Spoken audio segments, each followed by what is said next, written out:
This is spoilers for The Substance. If you haven't seen The Substance, you don't want to be spoiled, then you should pause this and come back to it after you've seen the movie. If you have seen The Substance, or you don't care about spoilers, then listen on, because we're going to talk openly about the details of the movie. And I would say if you plan on watching it, then probably don't listen to this, because part of the fun is being surprised by the movie. Just in case you're only listening to this to begin with, we should just give you a content warning on The Substance. It's a very extreme movie. What that means to you, it's probably that and more. So whatever your idea of an extreme movie is, it's above that for most people, for 99.9% of the people. So if that concerns you, look into it before you watch the movie. Maybe read a spoiler-free parents guide or something like that.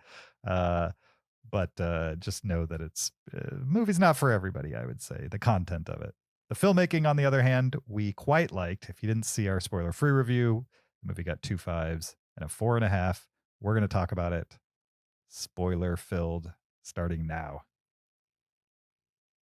Okay. What do we got to say? Should we explain The Substance first, what it actually is? Sure. Why don't you give us a spoiler synopsis of The Substance, Kyle? Yeah. So, Demi Moore, this aging actress, she hears about this black market drug called The Substance.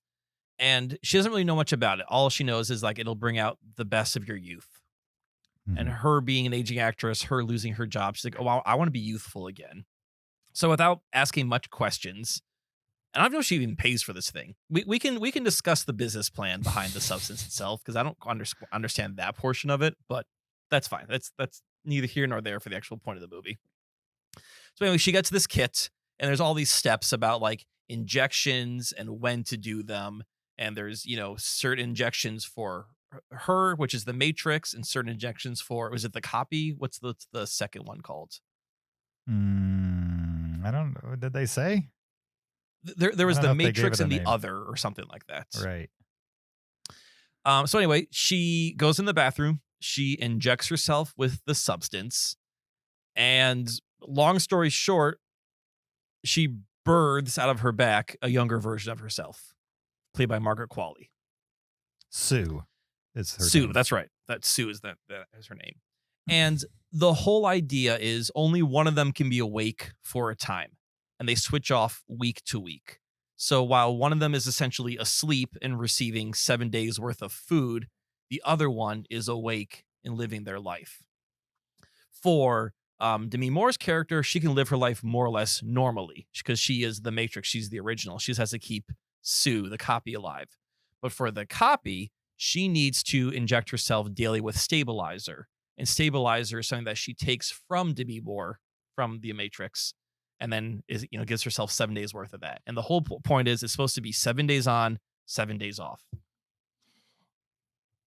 As you know, it does not work out that way. Mm-hmm. Well, because the younger self wants to stay.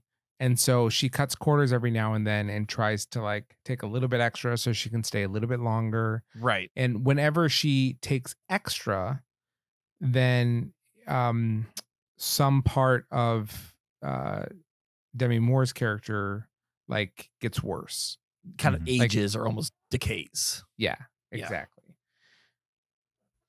So like the first time, Sue just wants one more day. So she goes 8 days instead of 7 days. And then Demi Moore's finger is now become kind of a decrepit finger. Mm-hmm. But then, from there, Sue starts taking more and more and more till at one point she just wants to always be awake. She doesn't want to go to sleep. She wants to just this be her life.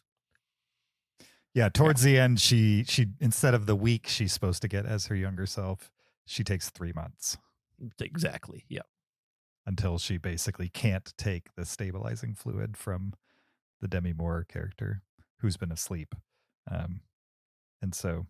Then she starts to fall apart. The younger version starts to fall apart as well. Right.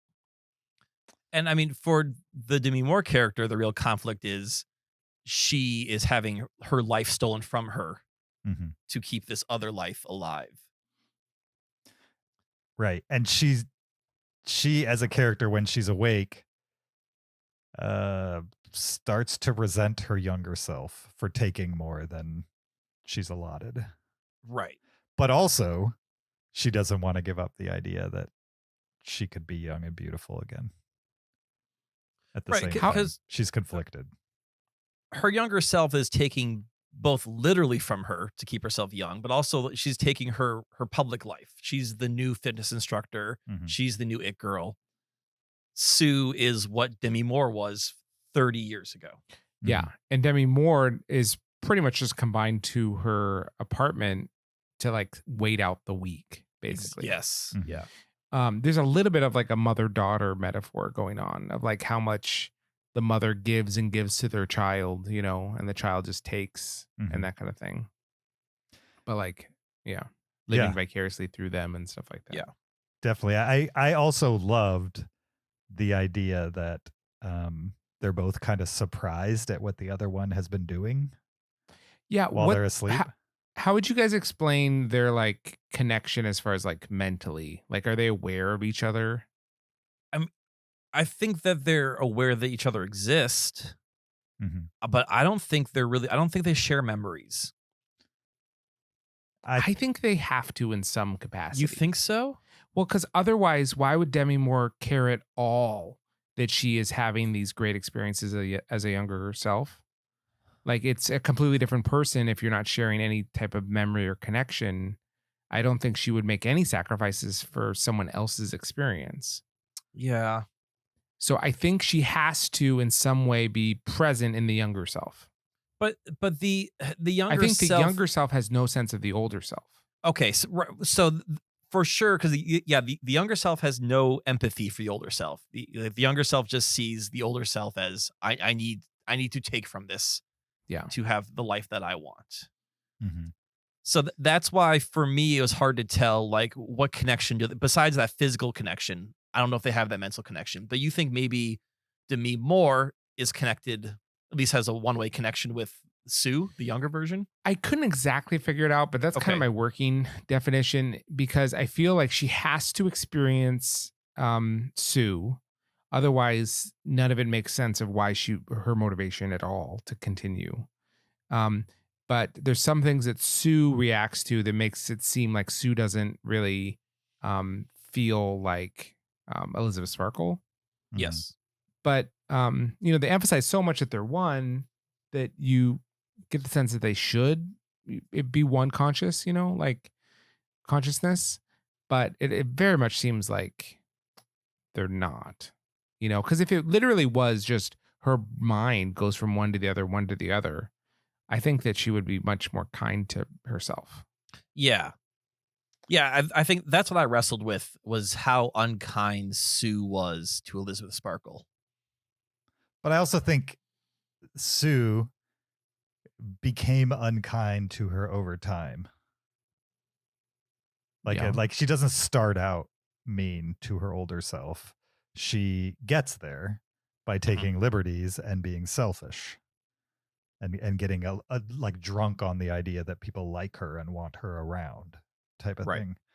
And so I think it was a gradual build. I don't think Sue is just naturally mean to her old self. Oh, yeah, no, I totally agree. I'm just trying to figure out the nature of their like mental connection. Sure. I think they share all the memories that Elizabeth had before she took the substance. But then once they're splitting, they're not sharing memories.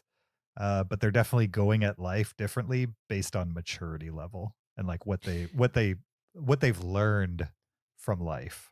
But why would Demi Moore care at all that this other person with a separate conscience is living her dreams? Yeah, so a moment that's an argument for Zach's theory that they share something. Sue's doing the workout. And all of a sudden, she essentially like a chicken leg comes out of her stomach, right? Mm-hmm. And we don't really know if that literally happened or if that was something that was happening in her head. But she says something like, "What are you doing to us?" Or like "What are you doing to your body?" Or you spend all day eating and eating. So it does make me feel like there is some connection between them that Sue is aware of what Demi Moore or Elizabeth Sparkle is doing when she's awake and Sue's asleep. To me, that was definitely symbolic of the idea that the body issue existed back then. You know what I mean? The insecurity around the body existed even when she was attractive and people were fawning all over her. She already had the insecurity. It just grows over time. Right. I didn't take the chicken thing literally, but it's also I a didn't movie take it that like either, but yeah. It's also a movie that like doesn't play hard and fast with what's literal and what's not. Oh, totally. So, but James, under your theory, why would Demi Moore, at least at the beginning, sit around in her kitchen waiting for the week to pass, watching TV or whatever, and then swap with her? Like, what is she gaining from that at all if she's not experiencing being Sue? I think she is experiencing it. She's experiencing the vibe of being wanted again. You know what I mean? Even if she's not the one that it's directly happening to, it's the good version of her that it's happening to. It's the young version of her that she remembers and wants back so desperately that it's happening to. And so I think especially towards the beginning, that's what inspires her to keep going at this. Then as things get ugly and the younger version's selfishness comes to pass and she starts taking liberties, it gets harder and harder to just let this young person sap her of everything. In the end, she can't give up the insecurity. She can't end Sue. You know what I mean? And just accept like, this is who I am now.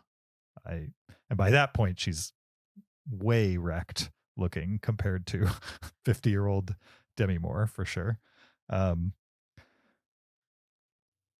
That's the only thing I can point to. I don't know if that's a strong enough reason to justify it. I understand your criticism. I don't even necessarily think it's wrong. I don't think of all the things that were crystal clear to me, that's one of them that I agree. Not that crystal clear.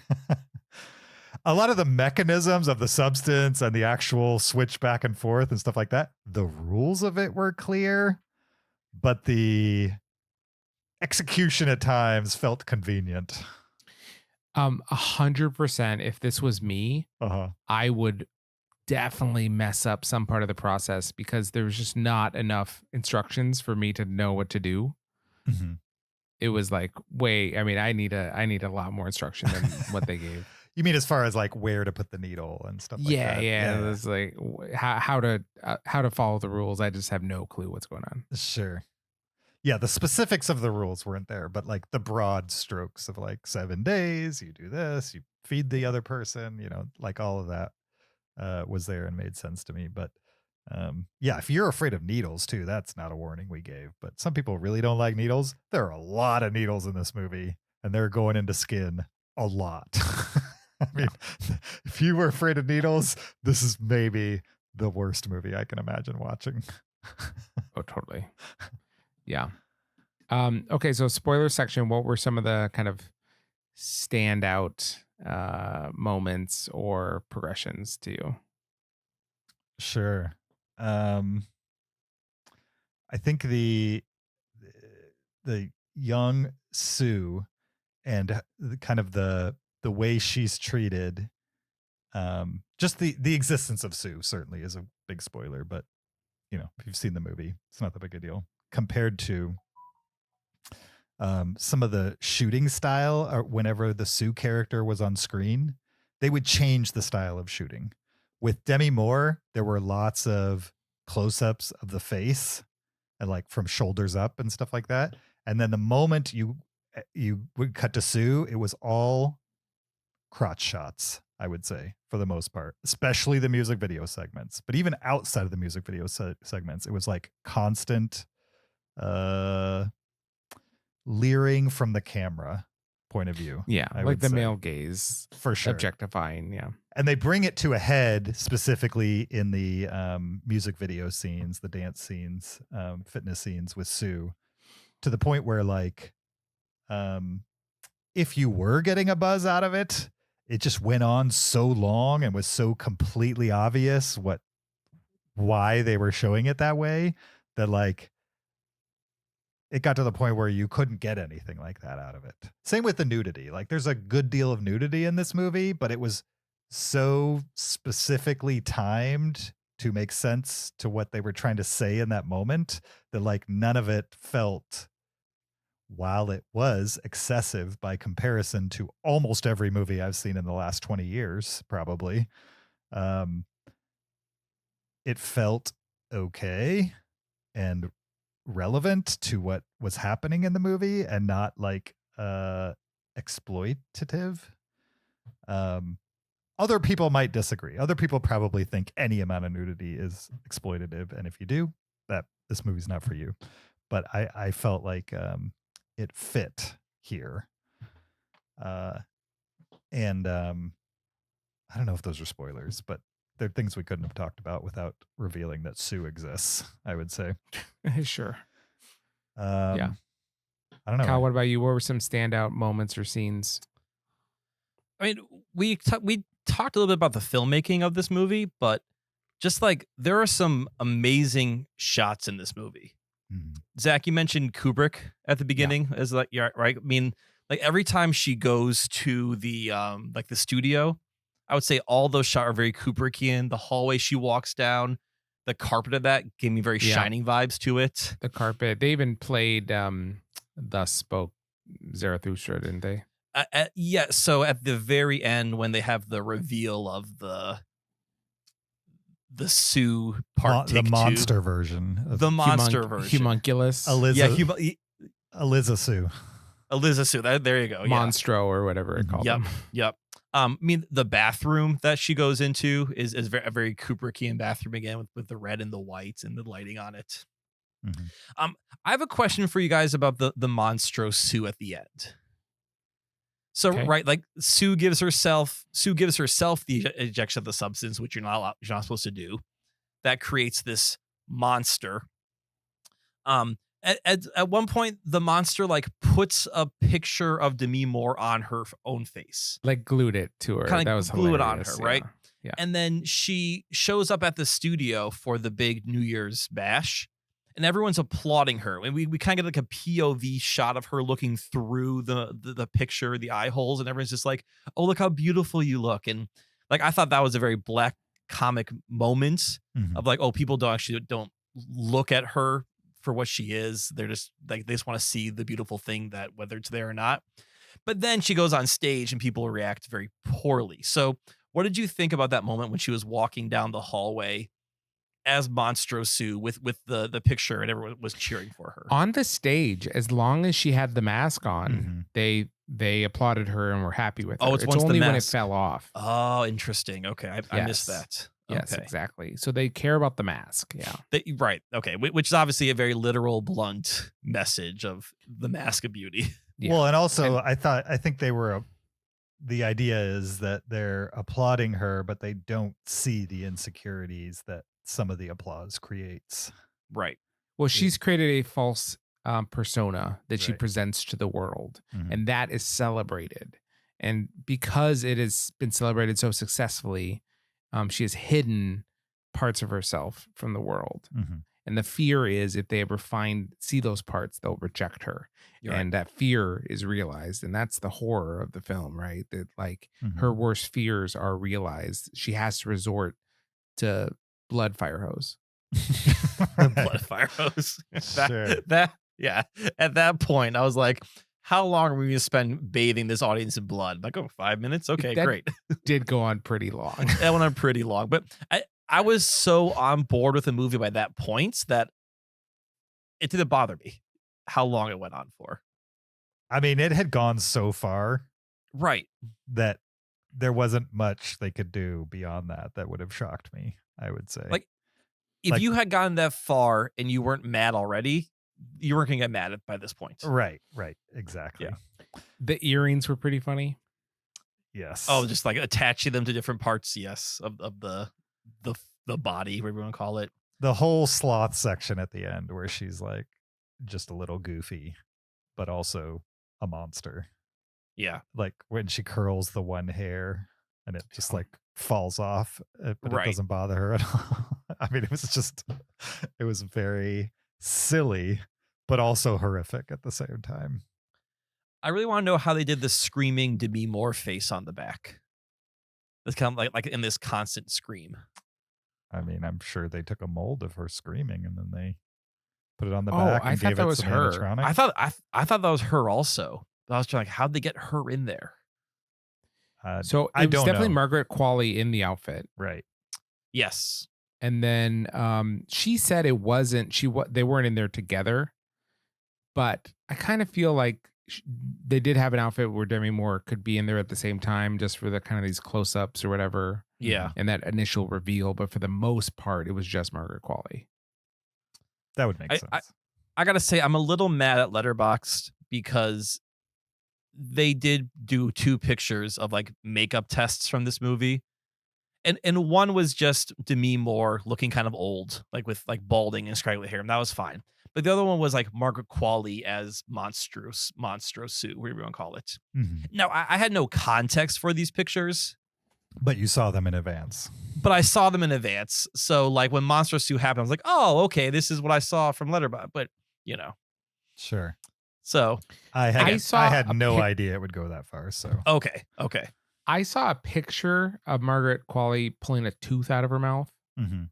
So you knew that And was so coming. that unfortunately was a spoiler because then I know that it's going to affect her physically. Mhm. Right. Because most of the movie, you just know it's going to affect Demi Moore physically. Yeah. Mhm. The other thing I read is that Margaret Qualley's chest was all prosthetic. Okay. Is that just to avoid the nudity or? No, I think it was because for the Sue character to make her perfect, she had to have perfect like Barbie proportions. Gotcha. So they gave her Barbie proportions. Which I mean, for me was very interesting because you have both these actresses naked. But I mean, Demi Moore's body, that was just her body, like her 61-year-old body she was putting there on screen. Margaret Qualley was putting her prosthesized body on screen. Mhm. Brave of both of them to put their naked bodies on screen, but especially I think for Demi Moore to be like, this is my body now and I'm going to put it out there. It's I think interesting brave for anyone who could do nudity like that. for sure. It's interesting that the Margaret Qualley character, like the movie is about an actress who, or somebody in entertainment rather, who is not considered or ages and is no longer perfect. Right. And then the meta of the movie is you have this actress who's clearly attractive in her 30s, late 20s, something like that. Qualley, probably late 20s. Yeah. And they have to put like a prosthetic chest on her to make her more perfect. Yes. You know what I mean? In a movie where that's what the movie's about in a weird way. I mean, I understand why they did it. I'm not sure they were trying to make her feel self-conscious, but it's just interesting that they had to ask the actress playing that role to do that. Right. Yeah, it the other thing I liked about it, and Zach brought this up in the non-spoiler section, is the kind of self-loathing of the younger self later on, like the cooking scene specifically, where Demi Moore is watching a pre-recorded interview of her younger self, kind of telling her stories with her own young spin on him, and she's just like getting more and more resentful of her younger self and aggravated with it, with the whole process, basically. Also, the younger self had been taking liberties with the amount of time she got by that point. I just loved kind of the meta-ness of that and how it supported the thesis of like, when you're young, you don't really think about what you're doing and how it affects other people. You're very selfish. Right. You're less empathetic. Most people, not everybody, but a lot of people, as they get older, you get experience, you have traumas, you relate differently to people than when you're quote unquote young and dumb. Just hadn't seen that played out in a movie the way this one played it out. I also liked how a lot of the things that were happening to her as the young one takes more and more liberties, she became more and more witch-like. Oh yeah. Oh, like a crone by the end. Right. And then that cooking Yes. scene was like her like making like a broth or something like that. You know what I mean? It felt very much like a witch with her cauldron, just like splashing things up Oh, and yeah. throwing them in the Yeah. pot. and- Straight out of like Hansel and Gretel or, Princess Bride. Yeah. I think that cooking scene is what sealed the deal for me of, oh, I'm really liking this movie. Mhm. Just because you have like witch Demi Moore throwing food, yelling at the TV, just really like just losing it. Mhm. I was like, okay, yeah, this is something that's going places. Whipping egg into her face and not caring. That made me yeah. laugh. Yeah. Definitely. Yeah, there were like several sequences where I was like, how do you write this? You know what I mean? Like I read an interview with the filmmaker and she was saying that she'd been working on this for, not megalopolis amount of time, but a decent amount of time. And she basically just wrote down her worst fears in life and her worst fears and insecurities, and then just tried to make a movie that took a realistic situation but took it to the nth degree. And I think if that was the goal, she got there for sure. When it comes to like, I don't know, self-loathing, insecurities, aging, all of these things. I don't know if you guys have gotten there, but this movie, like, I don't really think about those things all that often, but just watching the movie made me think about them even more. Like, it almost triggered in me how much I do think about those things and just brush it off. And the idea that like I can for the most part brush it off, but that they still exist. And so I don't know what that means. And like I'm not in a world where anybody really cares about like what I look like. Like I don't have a job where that matters for the most part. I can't imagine having a job like that where like by the time you're 40, you're done. You know what I mean? Like everything you've known so far goes out the window and you kind of have to start over on some level, especially as an actress. Like you just like the things people are offering you in your 20s are just not the things they're going to offer you in your 40s and 50s. Just can't imagine. So glad my job does not depend on how I look for sure. No, but I mean, definitely like without getting too personal, like, yeah, I'm in my early 40s now. And there's times I look at myself in the mirror. I'm like, is this what we look like now? I'm like, this is what we look like now. And like, there is that acceptance. Now I'm right. I'm also in a career where my physical appearance doesn't really have any effect on me professionally, but like definitely personally, my physical appearance means something to me. And I think there's a bit of that acceptance of I am aging and I don't look like how I used to look 5, 10, 20 years ago. Sure. And I mean, and this movie is handling that, but also like, well, what if your face is your career?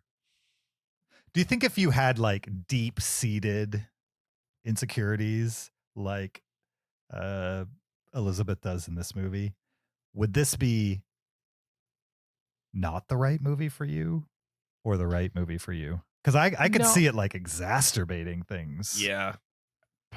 I don't know. It definitely talks about this, but again, like it really stays at a surface level discussion about it. Yeah. Like it does not, stick the finger in the wound. You know what I mean? Like in the sense of it doesn't keep going further and further into the insecurity. It just stays at the surface level and then beats you over the head with it, At least my thing. Like it doesn't it's not like I'm going deeper and deeper into the heart of the matter, Yeah, I mean, I think the one concession it does give you over time is the idea that while Elizabeth idealizes Sue and her existence, the amount of attention she gets and things like that, she wants that back because she's experienced it once in life. Maybe that's also a difference. Like I've never been like the guy that everybody's after. So like, I don't know what that would feel like. Maybe losing that like does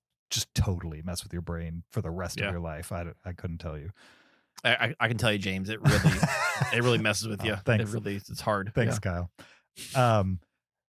The one concession they do give over time is like, she does realize that Sue's a brat. You know what I mean? And Sue does not care about other people. She certainly doesn't care about her older self. And if there's a little bit of self-reflection going on in the Elizabeth character, I think it's that. Now, by the time she realizes that, it's kind of too late. She's given Sue far too much leeway. And even when she knows that Sue's got to go, she still can't do it. She gets something we there. haven't mentioned is the brutal mirror scene. Yeah. Oh, where Sue kills or Elizabeth? attempts to kill. Yeah. Does she actually kill? Yeah, she kills her. She kills her. Okay. I mean, she first bashes her head into the mirror Takes a while. repeatedly. That's brutal. Yeah. And then is that before or after the teeth? Before. So like she does that, she kills her older self. Then she goes to the New Year's Eve party and then loses the teeth and then has to run home and do the substance again. Right. Yeah. Okay. She loses a fingernail too, doesn't she? Like she starts deteriorating at the party. Sure. Yeah. Right. And by that point, she's so obsessed with her own success that she's like, well, I must make a better version of myself, who's already the perfect version, quote unquote. Right. Yeah. Also, like the substance presenting this idea, right? This enticement is like, it comes from the position that there is the younger version of you is the better version of you. You know what I mean? Like that's part of the temptation. That's part of the marketing of the substance. So I thought it was an interesting stand-in. You know, you've got the men who think that, but also like there's this marketing element. Like the substance isn't just a vial with like nothing on it. It has a slick marketing package built around it. Yeah.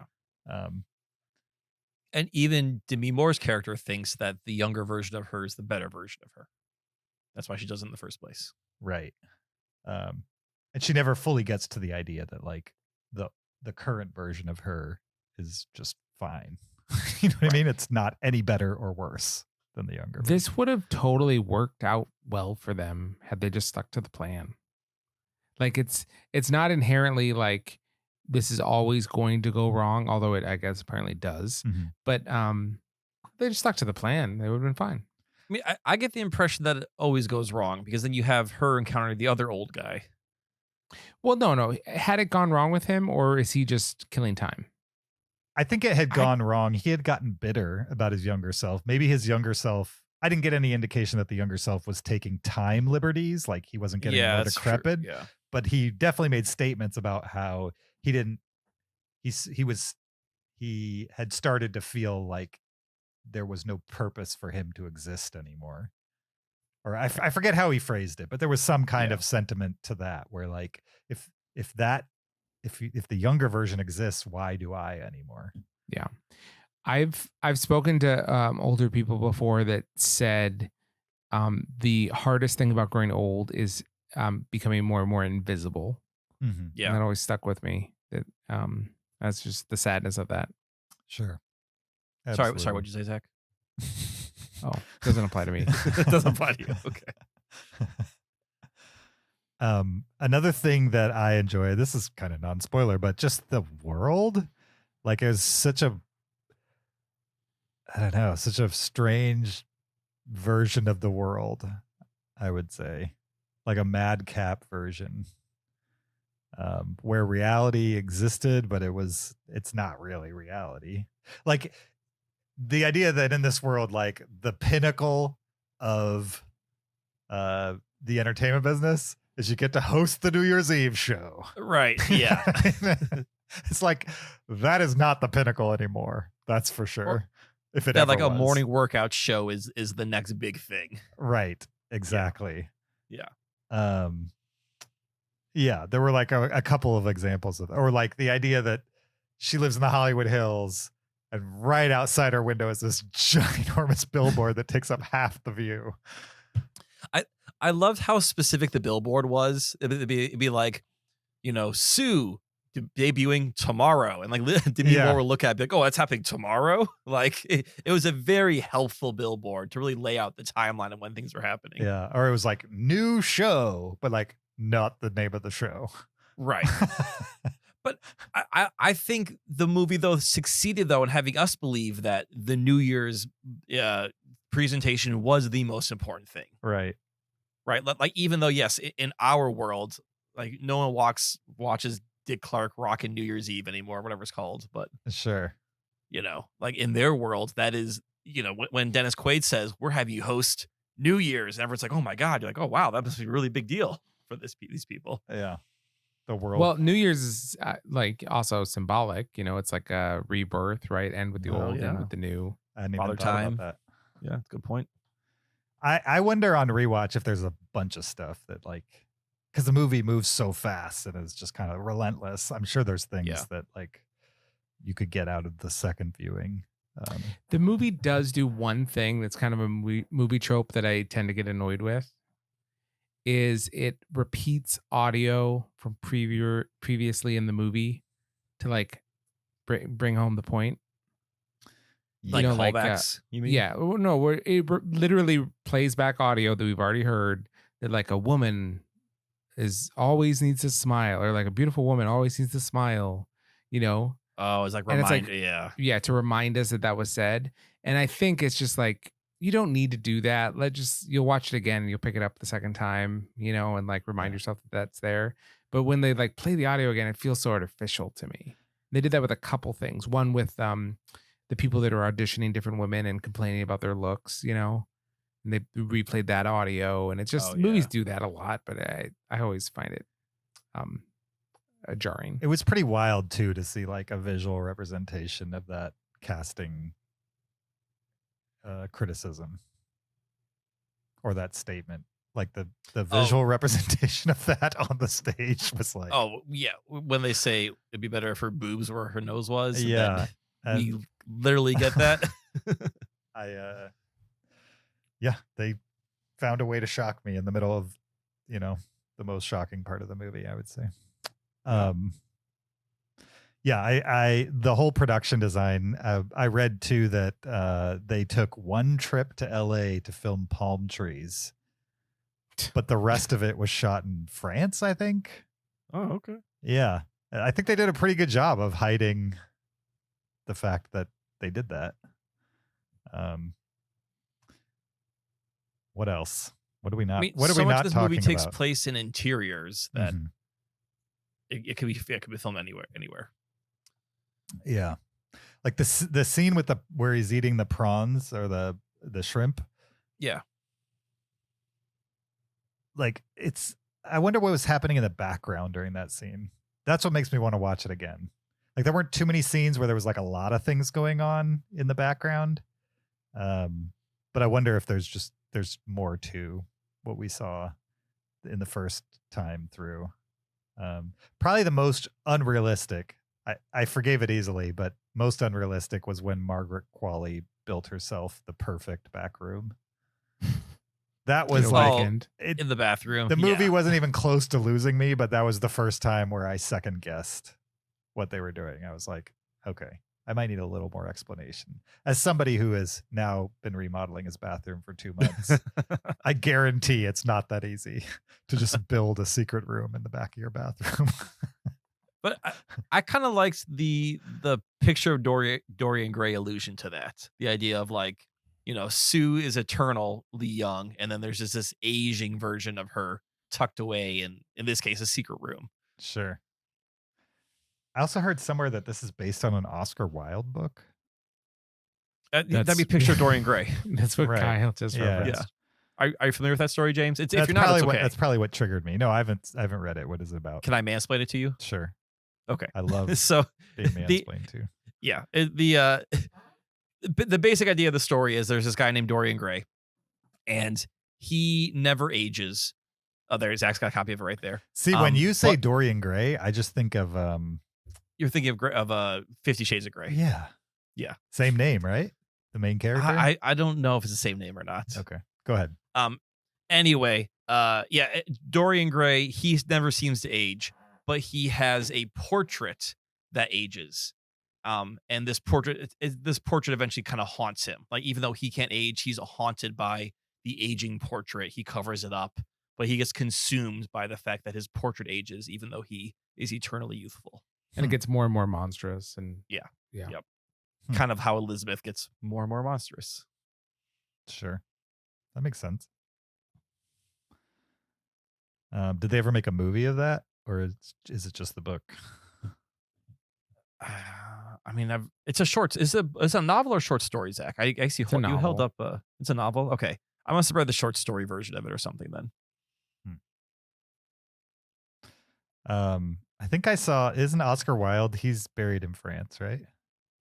Yeah, he's in Père Lachaise. Yeah, I saw his grave. Never read a book from him, but I've seen his grave. You should read a book. Doesn't even have to be an Oscar Wilde book. Nah, I don't like books. I like movies. I only like books if they're made into movies. Then I like them. Haven't read those. So you've read Jurassic Park and you've read Sphere and you've read I've never read Sphere. I've read Jurassic Park. I read Jurassic Park before I saw the movie. Sphere is so good. Is it? Sphere the book or Sphere the movie? I like Sphere the movie. Oh, I like Sphere the movie, and then I read Sphere the book. I was like, oh man, this movie's trash. Really? Like, it could have been so much better. The book Sphere is so the book much is better than the movie. Great. Yeah. I don't have enough time to read. Yeah, you do. No, I don't. No. I'd have to cut other things. Well, you have enough time. You just have to. It's how you choose to spend your time. Yeah, I got to watch YouTube I have time to videos read. about, I just choose to spend it doing other things, though. I got to watch YouTube videos about video game speed runs and there you go. See, you have time to read. stuff like that. Well, that is a very good channel. It is, for sure. Love that. Any other spoiler things you want to discuss? No. I think we got it all. I think we could go scene by scene, but we really shouldn't. I think we got the broad strokes for sure. This has been Spoiler Talk about The Substance. We appreciate you listening, and we'll see you guys next time. Until then, goodbye.